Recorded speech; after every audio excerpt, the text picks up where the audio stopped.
So whether in Europe, the UK, or colonial settlements, museums began to amass as much about the people as they could. Booties of war, raids, grave robbing, and trade of cultural treasures, natural history specimens, art, and ancestors became displayed as trophies of colonial conquest. This image here is of the Colonial Museum in Wellington, New Zealand. It is the predecessor to the institution that I work in now. It was opened in 1865, initially to house the minerals, rocks, and other resources collected as part of the government's geological survey. Our early records show that cultural material collected by these early colonists, government officials, and the Geological Survey itself soon grew, so much so that space was not sufficient to house everything collected so far, and that was just within the first year. And recording everything that was brought in during this time was, of course, very important. So it's interesting that despite Hector's efforts to minutely record information respecting the history of individual specimens collected during that time, the Colonial Museum's ethnological collections have been disassociated from their original stories, which leaves a lot of questions with regards to their colonial histories. So the reasons for, I guess, the loss of story, of history, of identity, these reasons are varied. As collectors and explorers didn't always record all of the details in full, as much as they would have tried. Objects may have been passed through several hands before coming into our collections, or they were obtained under suspicious circumstances. So this causes incorrect provenance histories for the objects or taonga that we have in our collections, as it has for the carved popo seen in this picture here with the collector and the later second director of the Colonial Museum, Augustus Hamilton. So this image was taken in 1889. So museums and collectors around this time appear more interested with regards to Māori carving in particular in the carving style of these popo rather than where they originated from and to whom they belonged. And as a result, assumptions have been made as to the origins of these popo by former museum ethnologists and curators. And this has sadly been attached to several other popo like these that are situated around the world. The challenge for us now is to deep dive into our archives and attempt as much as we can to recover the lost histories of these and thousands of other cultural objects. So recently I was asked to create a display in one of our spaces dedicated to our younger audiences, our tamariki. Past displays have included children's toys, musical instruments, and other objects collected during the colonial past and the contemporary present. I was interested in displaying karitau, a type of traditional marionette or puppet used in many circumstances to convey stories, messages, to accompany song, and also in ritual. The challenge for me was that these karitau, pictured here, have unknown histories. We don't know how they were used and by whom. For some, we don't even know when they came into our institution. So this poses some cultural and spiritual questions as to the appropriateness of placing taonga with unknown histories in a space for children. While karitau were something that I knew children would enjoy learning about, I decided to instead exhibit 3 new acquisitions with a known history that has been fully recorded. I saw the possibility in bringing to light the work of well-known carver and tattooist and musician James Webster. These 3 karitau, or karitau pūoro as they're known, were a far better choice to learn about the traditional uses of karitau and the stories that they tell and still continue to tell today. Particularly these 3 who represent 2 gods and a goddess, Tangaroa, Tāwhiri Mātia, and Henero Katori. The display includes a performance includes an AV with a performance called Toko Tu, or Rise Up, that tells a story, well, it tells our creation story, actually, of the world here in Aotearoa. The karetau feature in this performance, after which they were handed over as an acquisition. The small exhibition reunites our past with our present, an example of cultural continuity and part in the passing on of practices of performing with karetau to the future generation, which in this case, James featured here on the left and his daughter on the right. And I guess also this, may pique the interest of the public, particularly children, and inspire their, I guess, curiosity as to what karetau are and how they're used in the past, but also in today. Also like to briefly talk about protest, and I guess the role of protest in museums by those who highlight the trauma exhibitions can cause and do cause for those who have a connection to the objects held within that space. Protest, I guess for me, is a litmus test as to how we are representing a people, a culture, or a collection of objects. Where is the power centred in what we are creating? Are we speaking for people? Or are we providing a space for the object or the ancestor to speak for themselves through the people and cultures who connect to them? I think our challenge is to step back and let these cultural objects speak for themselves openly and honestly, and ask ourselves, what are the messages that we are trying to portray by exhibiting colonial collections? Who are these exhibitions for? And who is speaking? It's an opportunity, I think, for us to be brave and honest about the collections and the knowledge we hold within our institutions. So I'm going to talk specifically about this room. Two displays in this room. One is the Rambaram that you can see to the left, and the one in front, or at the back of the room, is the so-called Raja Ampat altar. So during the display of the Oceania exhibition, there were a lot of issues and talks about whether this display should be included in the Oceania display in London and in Paris.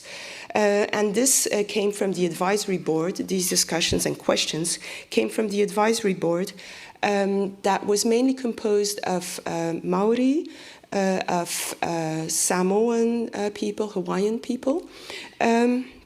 And they had serious issues with the inclusion of, because one of the figures has a human skull included. And so there were really serious questions of whether we as a museum had consulted with communities on whether it was a good idea to display these figures. So we had consultations in the past. But of course, as Wayne also alluded to, it doesn't mean that if you have had discussions 5 years ago, that these ideas remain the same or that discussions might not change. So we consulted again, both with people based in the Raja Ampat Islands and also with people who had Papuan people living here in the Netherlands who felt a close connection to these figures. And both of them did not see it as actually problematic for displaying these figures. I don't completely agree with the kind of idea of permission because I don't feel that it is enough to have permission. I think a museum has its own responsibility as well in making choices. Even if permission is given, I think you can still decide what feels appropriate in this particular context. In In the context of the Oceania display, it was displayed, but I'm going to talk about that a little bit later, because it was displayed in very different ways in the different locations. But at first, I'm going back to the Rambaram figure. These are effigies that are put up as a funeral image for someone who has died in Vanuatu. So Vanuatu is not a Dutch colonial place. It is actually it belonged to both France and the UK, Great Britain. It was a condominium and it was ruled by both countries together, which is actually quite a unique situation. So you have these colonial legacies from both places.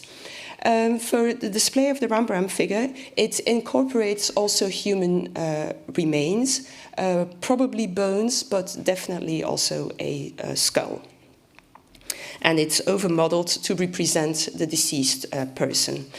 So we had discussions with the Vanuatu Cultural Center. The Vanuatu Cultural Center has very close connections to all the different communities in Vanuatu. Vanuatu is a very diverse place where approximately 111 languages are spoken officially. And so also these really different approaches to the different cultural sensitivities as well. So we talked to the Vanuatu Cultural Center, who also liaised back with the people who knew more about these displays. As you can see here in the Vanuatu Museum, a Rambaram figure is also displayed. But they said that there were more and more discussions at the time, so that was in 2019 when we had these discussions, and that there were increasingly discussions about how to deal with these figures, whether it was appropriate to actually display them also within the communities. These discussions were happening. And so they said that we could, as a museum, display them. They felt it was appropriate, but we also had to take certain kind of exhibition techniques into account. And one of them was that the ancestral image should never be looked down upon. It should always be higher than the person looking at it. So we respected that. We had our tallest case, and so it had to be slanted a little bit, so the height was a little bit smaller than we actually wanted, but it's a kind of, it was about 2 meters eye height. So that worked for most of the visitors that we had to the museum. So going back to the figures, it was displayed here and in London and in Paris. What is interesting is that there were very different reactions to the display.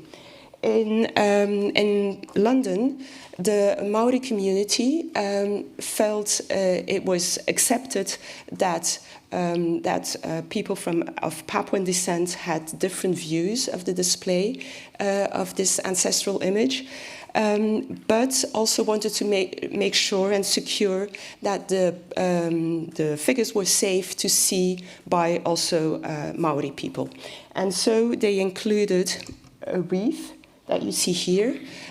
So it was put at the opening of the exhibition, a wreath that is normally used for funerals, to remember the dead, and to also protect people who are in contact with dead people. So that's what they did there. In Paris, it was a very different story, because there the local Pacific Island community was mainly from New Caledonia and from the Society Islands and from Wallis and Futuna. And so the kind of French colonial Pacific places. And there they had a very different view, and they felt completely fine actually with the display of these figures. So and so they also, and the Maori people who were also visiting for the opening also left the kind of power to decide what to do up to the what they call the people of the land, so the representatives of the museum, the Pacific representatives of the museum in France. In working with colonial collections, we have been trying to work with also contemporary artists who often offer a different view on how to deal with some of these issues. I'm not showing this here because it was not part of the display, but George Nuku has in Vienna a couple of years ago has made a whole display of options to or possibilities of dealing with human remains in a Maori context. So how you could display them respectfully. And so it's also interesting to kind of think about other ways perhaps to work with these collections. What is important is that when dealing with these colonial collections, I've already talked about kind of different Pacific communities, but some of the communities are also just local communities, and that's very much how George Nuku is working with the local communities, making these works together and binding people also in that way to the museum locally. But perhaps more importantly, this exhibition, it opened in 2020 during COVID. Well, we didn't know yet when it opened, but 3 weeks later we had a lockdown. But at the opening, we had a beautiful opening, also with Papuan people present. And one of the people who was also a ceremonial specialist is Eve Mamoribo, and she sang a special chant, a war chant, in which she expressed the sense of loss that she has experienced throughout her life because of the Dutch colonial presence, because of the Indonesian presence. But she also, at the same time, expressed the kind of the feelings of hope of what this exhibition could perhaps realize, realize perhaps new connections, new ways of seeing things.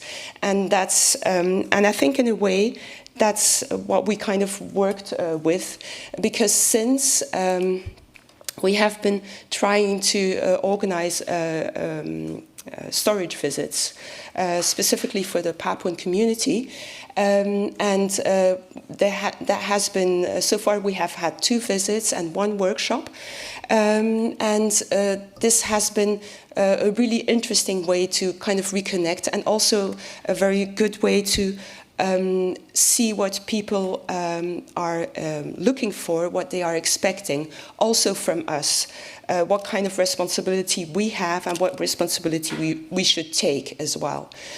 So I think that has been a very interesting way also in kind of reactivating these colonial collections. And I just want to leave you with the idea of that plays quite an important role, I think, in some of the thinking about museum collections, and that's the role of ambassadorial objects. That was first phrased or coined by Marie-Claude Chibaou. Marie-Claude Chibaou is the widow, Jean-Marie Chibaou, who was a political leader but also a cultural leader in New Caledonia. But this is also a kind of a different way of perhaps looking at some of these colonial collections. If you look at them as ambassadorial objects, it kind of highlights the movability of objects, the flexibility of collections, where objects come and play a role, they do something in a place, but that doesn't mean that they have to stay there forever. Then they kind of go back home, perhaps to recharge, like ambassadors do, and then they could go back and play a role in a different place. And that's kind of the idea that is very important in a New Caledonian context, but that can be perhaps also thought about in other contexts as well.